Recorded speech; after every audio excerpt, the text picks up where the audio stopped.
Hello there, fellow aviation enthusiasts! Welcome back to our channel, where we dive deep into the fascinating world of airlines and aircraft. Today, we have an exciting topic to discuss: United Airlines' delayed purchase of the Boeing 777-300ER. Trust us, folks, there's a clever strategy behind it all. United Airlines recently acquired a 777 variant that had already been in service for a solid 12 years.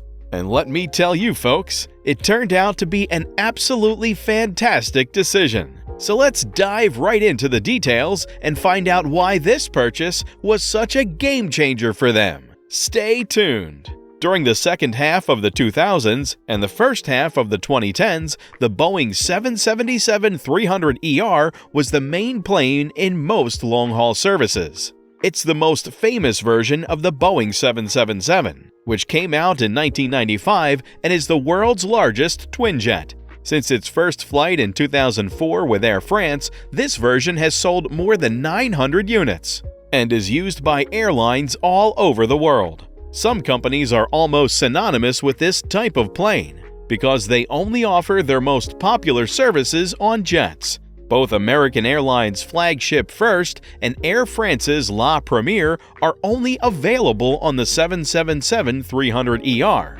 which is the only plane that can fit these first-class seats. Even though United, the biggest airline in the United States and one of the largest in the world, has had many reasons to buy the plane, it hasn't done so in more than a decade. Even though the competition from other airlines was getting stronger, United Airlines didn't join the race to prepare their long-haul fleets with 777-300ERs. As time went on, the plane became less fuel-efficient compared to what we expect today. So in 2013, the company that makes planes started working on the 777X program. This is the next version of the twinjet. After the 777X was shown to the public, it seemed like the 777-300ER's best days were over. The 777X has updated engines, better speed, and more room for passengers, and other technological improvements. But United Airlines ordered 22 777-300ER planes 2 full years after the 777X was released. In 2016, 12 years after the first one of this type was made, these planes went into service. Even though at first glance the order looks like a brilliantly planned mistake, a closer look shows that it was actually part of a clever plan. What the 777-300ER is used for. For this story to make sense, you need to know what role the 777-300ER plays in United's fleet. Boeing's advertising says that the 300ER can hold up to 386 people. This puts it right in the middle between the 747-400s, which are no longer in use, and the current 787 Dreamliner in terms of how many people they can carry. After the airline started getting rid of its 747-400s around the middle of the 2010s, there was no clear choice to take its place. The Airbus A380, which was available to buy at the time, was too big and inefficient to handle the duties of this job. The Airbus A350 was a modern plane that can hold about the right number of people, but it also had a number of other problems. At the time, United didn't have any wide-body Airbus planes in its fleet, and adding one would cause a lot of extra problems in terms of logistics. The type also had a big backlog, and while the airline did buy the A350 a few years later, the planes won't be delivered until the middle or the end of the 2020s. The 777X is a strong candidate to replace the 747-400 because it has state-of-the-art performance and can carry a lot more people than the 747-400. But Boeing's production line is having problems, which will push back delivery times even more. At this point, deliveries aren't due until the year 2025. The United fleet already had a few different kinds of 777s. So the 777-300ER, with its big passenger capacity, could be added to the fleet without any problems. But by today's standards, the plane was old and inefficient, which put it far behind all of the possible replacements for the 747-400 that were brought up. Why United Airlines decided that the 777-300ER was the best plane for them. To better understand why the airline decided to invest in the 777-300ER, it's important to know that the Boeing 777-9 will be the most suitable replacement for the 747-400 in the near future. The company decided that the 777-8, which has about the same number of seats as the 300ER, can be used in place of the planes that came before it. In 2015, when the 777X production line was having trouble, Boeing needed money quickly. Since the maker gets most of the money for each plane when it is delivered, the company was not going to make much money from the sale of the 777X planes for a few years.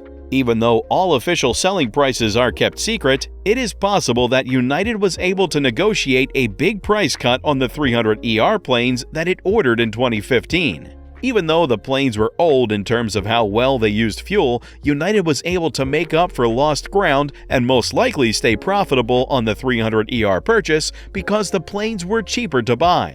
Also, the first of these 777-300ER planes was given to the company less than a year after the purchase. This meant that the company could start using their brand new planes right away, which they had bought at rock-bottom prices. United's 777-300ERs today. Now, United's long-haul fleet can't function without the 777-300ER planes.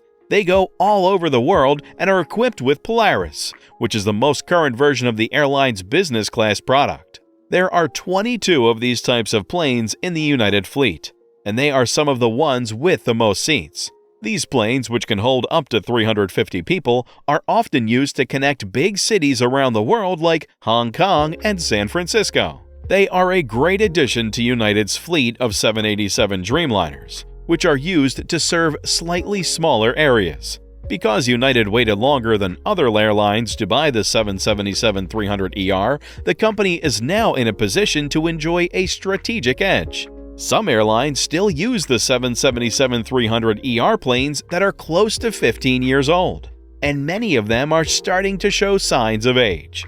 They do this because they're waiting for the 777X, which is not yet ready. Either these airlines have to settle for a less than ideal replacement for the 300ER, like the A350, or they have to pay the higher upkeep costs that come with these older jets. United's 777-300ERs are currently in the best part of their service lives, so there is no question that they will continue to fly passengers for many years to come.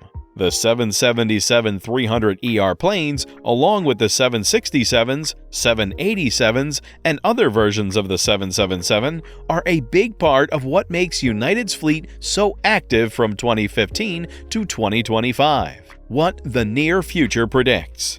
But it would be more interesting to look into what the United fleet would be like after the year 2025. In this situation, it's important to remember that the airline has ordered an Airbus A350, but that purchase has been put off more than once. At the moment, United won't get any A350s until 2030. However, many people think that the company will never fly this type of plane. Even so, and as was already mentioned, United still doesn't have a good alternative for the Boeing 747-400. Even though there is the 777-300ER, which is an imperfect substitute, there is still a hole in the airline's fleet at the highest level of passenger capacity. Since point-to-point flying is becoming more popular, many people are starting to wonder if planes with more than 350 seats are still needed. But because airports are getting bigger and more people are traveling, expansion in the late 2020s will include putting more people on each flight, especially between large hubs like those that United's 777-300ER aircraft presently serve. This will happen a lot between big cities. Since the carrier made a smart and strategic choice to buy the 777-300ER long after that version hit the market, it's possible that they won't order the 777-9 or 777X right now, but rather at some point in the future. Or it might not be. There is one thing that can be said for sure about United. The airline will use its own strategy and look at the current market conditions to decide what the best time is to buy new planes. Thank you so much for watching this video. Stay tuned for more.